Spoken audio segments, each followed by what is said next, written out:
പീരീഡും ഇങ്ങനെ വചനം വെച്ച് ഞാൻ അങ്ങനെ കിട്ടുന്ന സമയങ്ങൾ മുഴുവൻ വചനം പഠിക്കാൻ വലിയൊരു ത്വര കർത്താവ് എനിക്ക് തന്നു.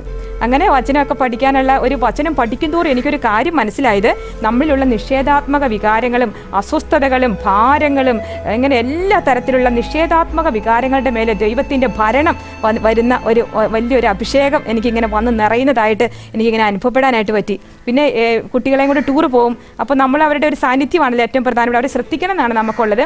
അപ്പോൾ ഈ നമ്മുടെ സാന്നിധ്യം അവിടെയുണ്ട്. പക്ഷേ കുട്ടികളെ എങ്ങനെ വീഗാലാൻഡിലും സിൽവർ സ്റ്റോമിലൊക്കെ കുട്ടികളെ വെള്ളത്തിലേക്ക് ഇറക്കി വിട്ടിട്ട് നമ്മളവിടെ നിന്നാൽ മതി. അപ്പോൾ അലസമായിട്ട് കുറേ പേരൊക്കെ വർത്താനം പറഞ്ഞ് സമയം ചെലവഴിക്കും. പക്ഷേ ദൈവത്തിൻ്റെ അനന്തമായ കരുണയാൽ ഞാൻ അവിടെ നിന്ന് ഒരിക്കലും ഇങ്ങനെ സംസാരിച്ച് സമയം കളയാറില്ല. എൻ്റെ ബാഗിൽ തുറന്നിട്ട് വചനം എടുത്തിട്ട് അവിടെ നിന്ന് പഠിക്കും. അപ്പോൾ നമുക്ക് 1-2 മണിക്കൂർ അല്ല കിട്ടുക, 3-4 മണിക്കൂറിൽ കണ്ടിന്യൂസ് ആയിട്ട്. നമുക്കറിയാം വചനം എന്ന് പറഞ്ഞാൽ തന്നെ ദൈവമാണ് അല്ലേ.